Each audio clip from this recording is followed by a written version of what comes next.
Une fois que tu es bien rodé dans ta perte de graisse, moi j'ai jugé que si tu es suffisamment strict la semaine et rigoureux, de recharger, donc de faire un rebond glucidique tous les 7 jours, c'est quand même quelque chose d'intéressant.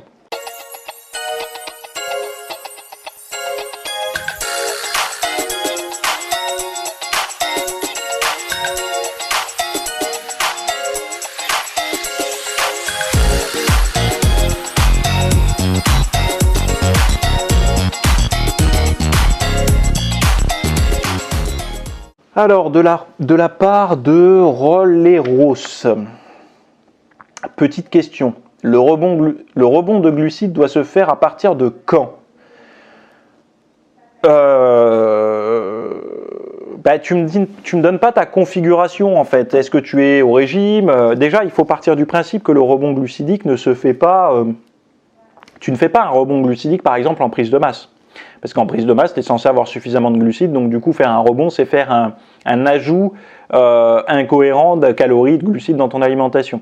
Donc par exemple, si tu es en prise de masse, donc tu as augmenté ton apport calorique, je sais pas, de 2, 3, 400 calories maximum, j'espère pas plus, que tes besoins pour te maintenir, donc tu prends tranquillement du poids, tu essayes de pas trop prendre de merde sur le ventre, et donc du coup tu progresses comme ça. Mais le week-end, si tu te fais un gros cheat meal rempli de glucides, c'est pas le même effet qu'en sèche, parce que tu es déjà en fait en excès de 400, de plus 300, plus 400 par jour, par rapport à d'habitude.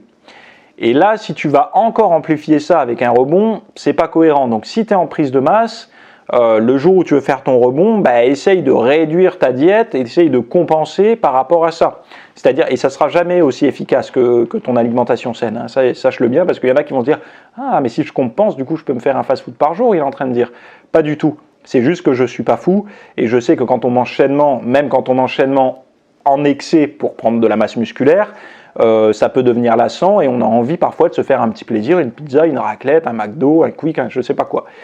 Donc du coup, là, l'idée quand tu es en prise de masse musculaire, ce serait plutôt de chercher le jour où tu fais ton rebond, de réduire les autres repas, par exemple le matin, le midi, le soir, le matin, le midi et tes collations, de réduire ton apport glucidique et calorique pour justement essayer de tamponner un peu l'excès que tu vas avoir le soir si tu te fais un resto ou un truc comme ça. Donc ça, voilà, c'était un petit tips comme ça que je vous donne assez simplement, mais après, à partir de quand tu es au régime, il y a deux solutions. Il y a la solution des personnes qui se mettent au régime très violemment et ils réagissent bien, c'est-à-dire, quand je dis très violemment, c'est-à-dire qu'ils vont couper sec dans les glucides, ils vont vraiment taper fort, etc. Et ça se passe bien pour eux. Il y a une bonne descente du poids sur la balance, donc leur intestin se vide, ils perdent beaucoup de rétention d'eau et tout, donc ils sont assez contents, ils désenflent entre guillemets, ça ne veut pas dire qu'ils perdent beaucoup de graisse la première semaine, mais ils désenflent. Et donc là, ça peut être intéressant, effectivement, au bout de 7 jours, de faire une petite recharge. Il y a des personnes chez qui ce déclenchement se fait pas bien la première semaine, il y a comme un petit verrou, ce que j'appelle chez moi le sas, un petit peu de passage, en fait, où le corps il se dit allez, c'est parti. Et en fait, durant ce sas, au lieu de ça soit 7 jours, ça peut traîner sur 10-15 jours. Donc dans ce cas-là, le faire plutôt au bout de 15 jours. Mais sinon, une fois que tu es bien rodé dans ta perte de graisse, moi, j'ai jugé que si tu es suffisamment strict la semaine et rigoureux, de recharger, donc de faire un rebond glucidique tous les 7 jours, c'est quand même quelque chose d'intéressant. Donc tous les 7 jours, ça ne veut pas dire le dimanche, ça veut dire par exemple tu le fais tous les vendredis soirs ou tous les samedis soirs ou tous les mardis soirs, peu importe. Mais le but c'est d'avoir une rythmicité et d'avoir quelque chose qui se répète chaque semaine et non pas un coup le mardi, un coup le mercredi, un coup le samedi, etc. Parce que là, des fois tu vas rester 2 jours au régime, des fois tu vas rester 10 jours au régime, ça vaut pas le coup. Je pense qu'il faut un certain rythme. Donc c'est à partir de là, et après au niveau, si tu veux plus d'indicateurs au niveau physique, donc en règle générale, quand tu sais que tu manques de glucides, je vais pas, évidemment tu es un peu plus fatigué et tout, mais ça c'est aussi dû à tes entraînements alors que tu es au régime, ça veut pas forcément dire que tu manques de glucides, ça veut juste dire que tu manques d'énergie, donc de calories dans l'absolu, quoi. Tu détruis plus que tu ne construis en fait, et donc du coup ton corps il est un petit peu en process en permanence, et donc tu es un peu fatigué, mais c'est surtout quand ton physique commence réellement à s'aplatir, c'est-à-dire que quand tu te regardes dans la glace, tu te rends compte que tu as perdu, que tu t'es affiné, mais que ta masse musculaire, elle est un petit peu plate. Elle est toujours présente, mais elle est un peu plate, tu vois. Et cet aspect plat, Alors, il faut faire attention, hein, il faut bien se connaître parce que certaines personnes vont se trouver plates alors que non, en fait, c'est juste que leur masse musculaire n'est pas encore assez volumineuse. Parce qu'en fait, une personne qui a toujours été un petit peu grassouillette, même musclée dessous et commence à perdre, en fait, elle a une idée d'elle habillée, bien ronde, bien avec des galbes un peu partout. Et quand elle commence à perdre du poids, elle se dit putain, ils sont où mes galbes? En fait, ces galbes, tu les avais pas réellement, tu avais beaucoup de gras. Et tu stockais pas mal de rétention d'eau et tout, donc tu avais un galbe artificiel, mais pas réellement musculaire en fait. C'était pas ta masse maigre déshydratée qui avait ce galbe, c'était l'eau et le gras que tu avais. Donc il faut bien faire la distinction. Donc pour ça, en règle générale, c'est des personnes qui ont déjà réussi à être un peu sec, à avoir un peu les abdos apparents et tout, avec un certain volume musculaire, donc un volume musculaire qu'elles ont réussi à tamponner dans leur mémoire, quoi, en gros. Et donc là, le rebond devient important quand justement la personne se trouve vraiment plate. Elle sent que ses bras sont plus fins, etc. Et là, ça peut être intéressant. Donc déjà là, il faut dire une chose, c'est que quand on se rend compte de ça, c'est qu'on a un peu raté le coche. C'est-à-dire qu'il aurait fallu le faire un jour avant. Parce que ça ne veut pas dire que là, si vous faites le rebond ce jour-là, le lendemain, vous n'allez pas vous retrouver gonflé. Ça dépend de la qualité des glucides que vous allez consommer, ça dépend les glucides par rapport à vous, en fait, ceux qui vous vont bien, ça dépend aussi de votre capacité d'assimilation du moment. Moi, j'ai vu que, par exemple, des fois, avec du riz blanc, ça marchait bien, des fois, ça marchait pas, des fois, ça marchait mieux avec un gros cheat meal bien pourri, des fois pas.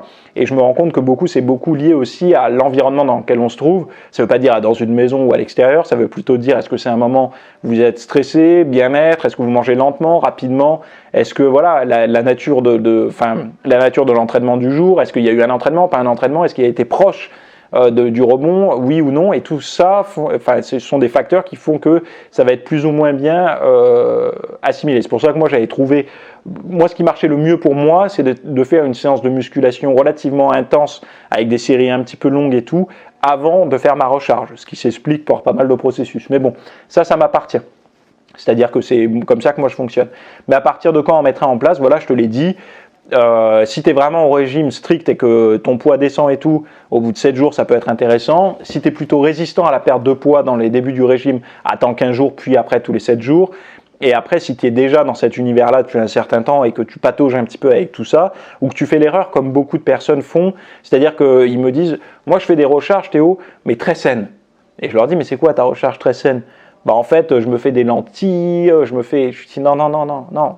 Ta recharge doit être suffisamment importante, elle doit aller au-delà. En fait, quand les personnes font des recharges avec des lentilles et tout, malheureusement, elles ne vont pas en profiter réellement. Elles vont apporter beaucoup de fibres, certes, mais elles ne vont pas apporter ce qu'il faut pour bien recharger. Il ne faut pas oublier, quand vous faites une recharge, vous avez passé parfois 7 jours avec un taux relativement bas dans votre alimentation de glucides, et de vraiment même le jour du rebond, essayer de contrôler son apport en glucides, c'est un peu celui qui me dit Théo, je veux perdre le maximum de gras, je veux avoir des super abdos, mais en même temps je veux prendre des pecs. Ouais, non, un problème à la fois, un objectif à la fois. Là, ton objectif, c'est de perdre du gras pendant 6 jours de la semaine. Le 7e, c'est de recharger. Tu recharges, tu fais pas le plein avec du vide. Donc, il faut quand même essayer d'apporter des sources de glucides assez intéressantes au niveau densité glucidique. Et ça ne veut pas dire manger du pain blanc. Mais si vous vous êtes privé et que c'est difficile pour vous de vous retenir de manger des saloperies la semaine, ça peut devenir un objectif que de se dire le 7e jour, je me fais le truc qui m'a manqué toute la semaine. Ça vous permettra de tenir et de vous faire un rebond. Ça ne veut pas dire que le rebond sera de bonne qualité, de mauvaise qualité. Ça voudra juste dire qu'au niveau psychologique, ça se passera bien pour vous et qu'au niveau de l'apport énergétique, ça se passera bien aussi. En tout cas, voilà. Après, il y a différentes choses qui vont se passer. Après un rebond glucidique, vous allez dormir plus ou moins bien. Certains vont avoir chaud, certains vont super bien dormir. Donc pourquoi ? Parce qu'il va y avoir surproduction. Enfin, le tryptophane va un petit peu plus inonder, on va dire, votre organisme. Donc du coup, vous allez faire un petit peu plus de sérotonine, de mélatonine. Vous allez plus facilement trouver le sommeil. Vous n'allez pas forcément mieux dormir, mais mieux trouver le sommeil. Chez des personnes, ça va complètement les réveiller, les exciter, d'autres ça va les rendre complètement veineux, d'autres gonflés, d'autres épuisés. Enfin, on peut tous avoir des réactions diverses et variées. Ça peut amplifier des facteurs qu'on a déjà existants. Donc si on est stressé, ça peut nous stresser. Et l'inverse est vrai aussi. Souvent pour des personnes, quand ils font un rebond, ils disent après je me sentais trop bien. En fait, c'est juste qu'ils étaient en hypoglycémie. Donc ça veut pas dire que c'est leur cheat meal qui les a mis bien, ça veut dire qu'en fait ils étaient en hypoglycémie, ils auraient mangé un repas sain, ils seraient sortis de leur hypoglycémie et ça aurait été bien aussi. Donc il y a tout un tas de choses comme ça. Moi je fais beaucoup de travail pour comprendre un petit peu tous ces process-là. Et encore une fois, quand vous me posez des questions comme ça, j'essaye de taper large, mais tout en répondant en essayant d'orienter la personne. Donc je pense que la réponse large, je te l'ai donnée. Après, la connaissance. C'est pas le pouvoir qui est important dans la vie, d'avoir le pouvoir de je sais pas trop quoi, c'est la connaissance. Si tu as la connaissance et les compétences, tu seras bien au-dessus du pouvoir. Le pouvoir, c'est quelque chose qu'on donne aux gens comme ça, mais qu'on peut leur retirer. Donc du coup, quand on leur retire, ça veut rien. La compétence, ça t'appartient, c'est-à-dire que personne ne pourra te l'enlever. Si tu sais bien t'alimenter par rapport à toi, tes objectifs, à comment fonctionne ton organisme, c'est à vie. En fait, c'est-à-dire que c'est ancré en toi, tu sais le faire, c'est une compétence. Donc après, tu peux soit garder pour toi, soit partager avec les autres, soit aider tes proches, bien nourrir tes enfants, etc. Donc travaillez beaucoup plus sur vos compétences et c'est le rôle de l'espace VIP depuis des années de vous rendre plus compétent sur les sujets de la nutrition, de l'entraînement, du style de vie, du sommeil, de la récupération, des blessures, toutes ces choses-là. Donc allez voir, les liens, les bons liens sont dans les notes de l'émission. On se dit à jeudi prochain pour la prochaine question.